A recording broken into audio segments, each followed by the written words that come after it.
तो आइए चर्चा की शुरुआत करते हैं। डॉक्टर सुधांशु त्रिवेदी हमारे साथ, सांसद, राज्यसभा के और प्रवक्ता बीजेपी के जुड़ गए हैं। हमारे साथ गौरव वल्लभ, प्रोफेसर गौरव वल्लभ, प्रवक्ता कांग्रेस पार्टी के जुड़ गए हैं। सुधांशु जी, आपके साथ शुरुआत करते हुए, जीएसटी ये बताता है कि लोग खर्च कर रहे हैं। सवाल यह है कि सरकार के पास पैसा आ रहा है, लोग खर्च कर रहे हैं, लेकिन क्या इससे बड़ा पैमाने पर हम ये कह सकते हैं कि अर्थव्यवस्था में जान लौट रही है? ये दावा कैसे?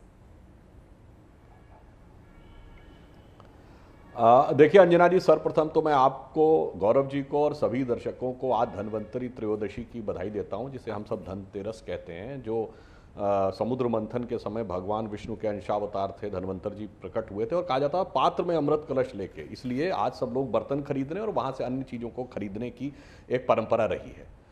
अब मैं आता हूं इस विषय पे। देखिए, जब भी जीएसटी, इसका मतलब है गुड्स एंड सर्विसेज टैक्स, इसका मतलब कि वस्तु, उत्पाद और सेवाएं कहीं न कहीं जब वो अधिक मात्रा में व्यय हो रही होंगी तभी तो जीएसटी का कलेक्शन आएगा। विगत 4 महीनों में कलेक्शन थोड़ा डाउन था, फिर भी 1 लाख करोड़ से ऊपर था। 1,41,000 करोड़ रुपए अप्रैल के महीने में था, क्योंकि सबको पता है कि अप्रैल के महीने का अंत आते आते कोविड की दूसरी वेव ने बहुत भयानक रौद्र रूप धारण कर लिया था और उससे झटका लगा।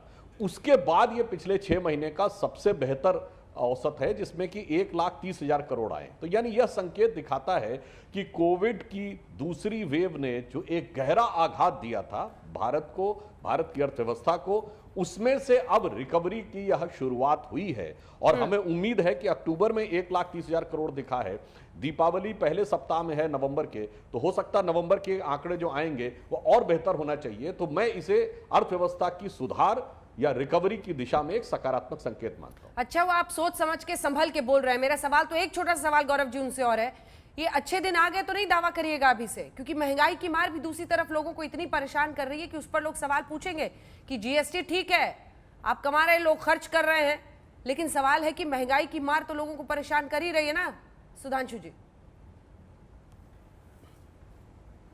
नहीं, स्वाभाविक है। इसमें इस समय पेट्रोल डीजल की जो कीमतें बढ़ी हुई हैं, जिस पे हम लोग पहले भी बात कर चुके हैं, उस कारण से एक महंगाई का प्रभाव है। परंतु उसी के साथ जब जीएसटी में वृद्धि दिखाई पड़ती है तो इसका अर्थ होता है कि लोग खर्च कर रहे हैं। तो जो हमारे मित्र लोग ये आरोप लगाते थे कि लोगों की जेब में पैसा नहीं है तो उस कारण से वो अपना जीवन यापन कैसे करेंगे, अब अभी आप ही के चैनल पे दिखाया जा रहा था कि एक व्यापारी बता रहे हैं कि जो सोने की खरीद अभी तक की हुई है, जबकि अभी तो पूरा रात्रि तक होने की व्यवस्था चलेगी, तो वो विगत 2-3 वर्षों में ज्यादा है। इसका अर्थ ये हुआ कि कहीं ना कहीं लोगों के पास आय के स्रोत भी बढ़े हैं। यदि महंगाई बढ़ी है, महंगाई पर ये जो एक तात्कालिक फेज है, आने वाले समय में नियंत्रण होगा, तो मैं मानता हूं उसके बाद अर्थव्यवस्था की विकास की गति बहुत द्रुत गति से आगे बढ़ती हुई दिखाई पड़ेगी। ठीक है गौरव वल्लभ जी, वो ये कह रहे हैं कि ये संकेत है, आने वाले वक्त में अर्थव्यवस्था में सुधार, लोग खर्च कर रहे हैं, ये अपने आप में एक संकेत है देश के लिए। आपको क्या लगता है? धन्यवाद सुधांशु जी, आपकी शुभकामनाओं के लिए। अंजना जी, आपको और आपके सारे दर्शकों को माता लक्ष्मी और आरोग्य के देवता भगवान धन्वंतरी की कृपा हम सभी पर बनी रहे। बहुत इंपॉर्टेंट इश्यू आज आप लेके आई हैं अंजना जी, और फैक्चुअल बात करेंगे, कोई भी इसमें सुपरफिशियल बात नहीं करेंगे। देश में बेरोजगारी की दर 1 नवंबर 2021 को जो आंकड़ा आया सीएमआई का, उसके अनुसार 7.7% है, जो 2011-12 में 2% हुआ करती थी। 10 राज्यों में बेरोजगारी की दर 10% से ज्यादा है। देश के बड़े 10 राज्यों में, जैसे हरियाणा में 30% बेरोजगारी की दर है, जो आज तक नहीं हुई है। अच्छा, फिर आपने कहा, सुधांशु जी ने कहा जीएसटी के आंकड़े। सुधांशु जी, अगर जीएसटी बहुत अच्छा कलेक्ट हो रहा है तो ये जो आपकी महत्वाकांक्षी धन लूटन योजना है, जिसमें प्रतिदिन पेट्रोल और डीजल के दाम 35 पैसे, जो आपका एक लकी नंबर आपने निकाल लिया है, सुबह उठते हैं और अखबार में देखते हैं लिखा हुआ आता है 35 पैसे, आज पेट्रोल के दाम प्रति लीटर बढ़ गए, डीजल के दाम प्रति लीटर बढ़ गए।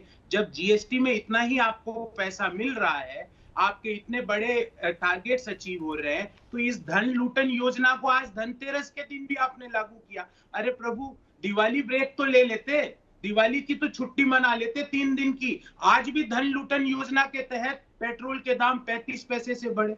अक्टूबर माह में अंजना जी, पेट्रोल के दाम दिल्ली में 7.5 रुपए प्रति लीटर और डीजल के दाम 8 रुपए प्रति लीटर से बढ़े। ये धन लूटन योजना कब बंद करोगे? और ध्यान रहे सुधांशु जी और आपके सारे दर्शकों को मैं बताना चाहूंगा, पेट्रोल डीजल के दाम बढ़ते हैं ना, तो जो 1002 करोड़ प्रतिदिन एक व्यक्ति कमा रहा है, जो मोदी जी के खरबपति मित्र हैं, उसको भी वही भाव में तेल मिलता है। और जो 27 रुपए प्रतिदिन हिंदुस्तान का किसान कमा रहा है, उसको भी वही भाव में तेल मिलता है।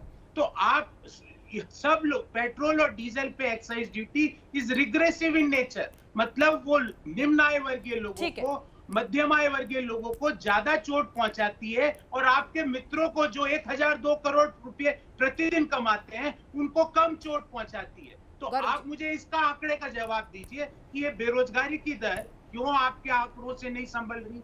नंबर 2 कि आपने जीएसटी के आंकड़े पा लिए, तो ये रोज प्रतिदिन जो पेट्रोल और डीजल की एक्साइज ड्यूटी में धन लूटन योजना ये कब खत्म होगी, इसका क्या थ्रेशोल्ड? ठीक है, ये तीनों ही सवाल उनसे पूछेंगे, लेकिन जीएसटी में जो ये इजाफा है पिछले 4 महीने से 1 लाख करोड़ के ऊपर है गौरव जी, प्रोफेसर साहब, क्या ये इकोनॉमी को लेकर एक संकेत आप देख रहे हैं? अर्थव्यवस्था को लेकर लोग खर्च कर रहे हैं, मैन्युफैक्चरिंग इंडेक्सेस भी उसकी वजह से हाई है, यानी लोग जो मैन्युफैक्चर कर रहे हैं वो बिक भी रहा है। हम आपको आंकड़े भी दिखाएंगे, ऑनलाइन कितनी शॉपिंग हुई है उसका भी रिकॉर्ड है।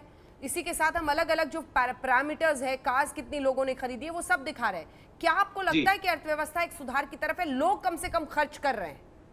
अंजना जी, कितने प्रतिशत लोग खर्च कर रहे हैं? क्योंकि मैं तो आंकड़ों की बात करूंगा। एक सेकंड सर, आपको टोक कर ये नंबर जरा बताने के लिए एक बार हम दिखाते हैं, एक बार फिर से इसको शुरू से दिखाइए। दरअसल जो छोटे लोकल लोग हैं जो बेचते हैं, द ग्रेट इंडियन सेल, करीब 30,000 विक्रेता लखपति बन गए हैं। जो सेलर्स थे, ये अमेज़न के नंबर्स हैं। 12 लोकल दुकानदार करोड़पति बन गए। हर 2.5 सेकंड पर स्टार्टअप ने एक सामान बेचा है। ये अमेज़न की तरफ से आंकड़े हैं, तो ये भारत सरकार के आंकड़े नहीं है। The great Indian sale, local दुकानदारों ने प्रति मिनट 10 से ज्यादा चीजें खरीदी। पूरे सेल के दौरान 3 करोड़ 60 लाख ग्राहकों ने फोन किया जो उनका सेल था। टाटा मोटर्स पिछले साल अक्टूबर के मुकाबले 30% की उसमें बढ़ोतरी हुई है। ठीक है, ये नंबर्स दिखाते रहिए। जीएसटी पर जो मेरा आपसे सवाल था, महिंद्रा एंड महिंद्रा में भी 9% की बढ़ोतरी हुई है। जो मेरा आपसे सवाल था जीएसटी को लेकर, क्या अर्थव्यवस्था के लिए एक अच्छा इंडिकेटर आप इसे मानते हैं? इस पर एक छोटा सा जवाब, फिर आपके तीनों सवालों का जवाब उनसे लेंगे। अंजना जी, सीएमआई का ही आंकड़ा कहता है कि देश में मात्र 3% लोगों की आय बढ़ रही है, 97% लोगों की आय घट रही है। अगर वो 3% अगर बाजार में जाके खरीद रहे हैं और सरकार को जीएसटी इकट्ठा हो रहा है, अच्छी बात है, पर ये समग्र विकास का मॉडल नहीं हो सकता अंजना जी। अगर 97% हिंदुस्तान के लोगों की आय घट रही हो और 3% ज्यादा खर्च करके अगर सरकार के जीएसटी में 1 लाख करोड़ प्रति माह का कलेक्शन हो रहा है, तो ये देश के लिए एक इंक्लूसिव ग्रोथ का मॉडल नहीं हो सकता।